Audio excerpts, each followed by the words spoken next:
All right. Hi there. My name's Chris Backus, and many of you know me as the local RCMP officer here, but today I'm wearing a different hat where I'm part of the director's board here at the Macker Golf Club. And so this summer we thought we'd try something a little different. We have some exciting things to tell you about because there's some new changes done to the golf course here, and we're going to go over those things. But we also really wanted to get a lot of the people in the community interested in golf that maybe aren't regular golfers. So today we've got actually a special treat. We've got the Macker here locally from Caslow, who has a wealth of golf knowledge. And what we're going to do today is we're going to go over different components of the golf game from a beginner's perspective. And hopefully you watching this at home might see some potential in yourself, some interest in the game, and come on out. If you watch this golf special and you're interested to come out, part of the deal is, if you were offering now, is if you come to the clubhouse and you mentioned that you saw Macker's golf tips on Caslow Cable, we're going to be offering you free club rentals here if you're a beginner golfer, and that'll go all the way until the beginning of August. So Macker, it's great to have you, and what do you have to tell us about golf? Well, let's start with the most basic of all, the golf grip. Okay, and I've been working with Chris for about a month now, just so you know, and he's come along very, very well. Okay, so we're going to do a little here before and after. Okay, so Chris, with the golf grip, I'm just going to get you to show how you used to grip the club. Okay? Sure. Okay, now what Chris did is what most golfers do still today, is he's got the grip, he's got the Iron Man grip, or the blacksmith grip. He's got it up in his palm here, okay?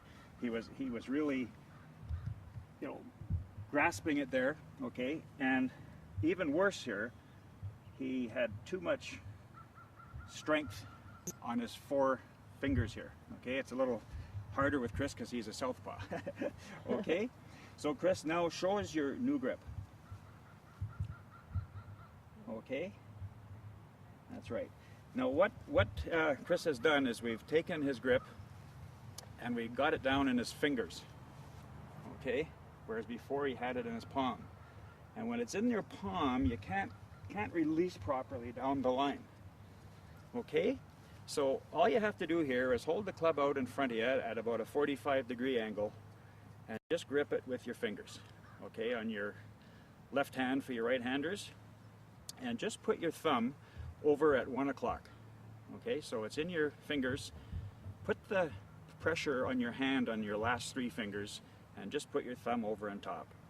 Slide your right hand down on the fingers.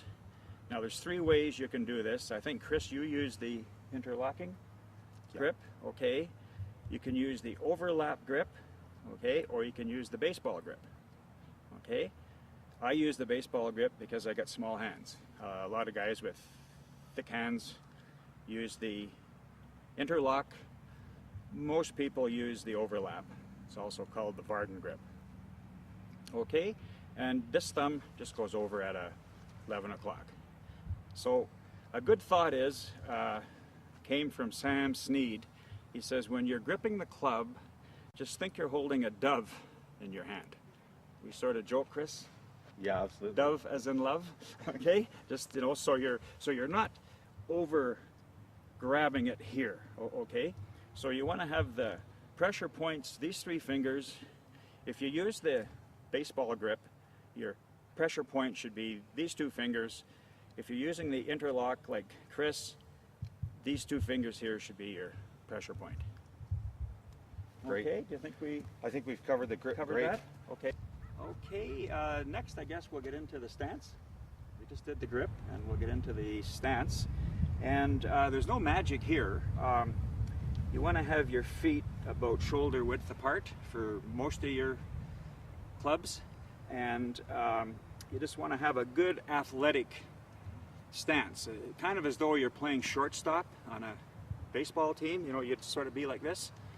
Okay, and there's another way I'm just going to show you here so you can get the feeling that you are in the right stance or posture. Okay, Chris, and what we're going to do here, you've done this before, we're just going to do the behind the back there. So just put your club just like Chris is, okay, and hold your hands out like so, okay, so they'll be pointing at the ball. Now just bend your knees, okay, bend your knees, okay, and just sort of bend at the waist here, not your back, till your hands are pointing at the ball, okay. You know, if you just want to take a little just up and down there just to get the feeling, okay. So that's where you want to be at. Now what we'll do is we're going to start the backswing, okay. So you're going to be the opposite way. Now this is very, very key. Most people start the backswing with their hands, okay. What we want to do here, the modern day player, he starts with his shoulder, okay. So Chris, just do the turn there, just starts with his shoulder, okay. So that's how you're going to start your takeaway, okay. And then now just come through, Chris, okay. Like that. Okay, very good. Okay, so just sort of line up here, Chris. Just, you know, we should have put down a ball so we can see, but that's okay. Okay. Okay. Very good. You see how his back is pretty straight and his knees are bent and his hands are slightly ahead of center. Okay. Now, Chris, let's just do that same takeaway, and I can't stress this enough. I want you to start the backswing with your shoulder. Okay, so just go to the first position there. Okay, that's it. Now you'll notice here, he didn't turn with his hands, he turned with his core. Okay, and you'll notice here, his club is parallel, or I should say horizontal to the ground, and the toe up. So what we want to achieve here is the toe up, and Chris, let's just do it in slow motion. Come back, okay, that's it, just come through now. Okay, yeah, there to here and toe up there. And in essence, that's your golf swing. Right there. Okay, toe up, toe up. All right? So now, Chris, let's go to the 9 o'clock position. Okay, so we're going to start here. Stop it parallel, toe up. Okay, now we're going to break the wrists, and you're going to keep turning until you're at 9 o'clock. Okay, so now when you're coming down, what we're going to start with is just a little turn of this hip here. Okay, and we're going to drop the hands. We're going to keep them in that position there. Okay, you see till he's almost right back at toe up. Now he's going to drive his hip here. Okay, drive the hip, Chris, down through there. Okay, come through, toe up, and now just finish up high.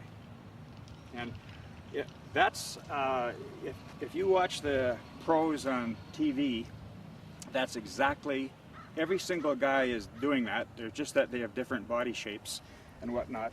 And when I started with Chris, I said, here's what we're trying to achieve. Okay, we just put our hand on our breastbone there. Okay, hand here, and we're turning. Okay, we start with the shoulder. We turn, his hands here. We turn, come through, and we drive, and we finish with this hand ahead. Okay, do you want to add anything to that, Chris? We've been kind of going over this for a few weeks here now. Yeah.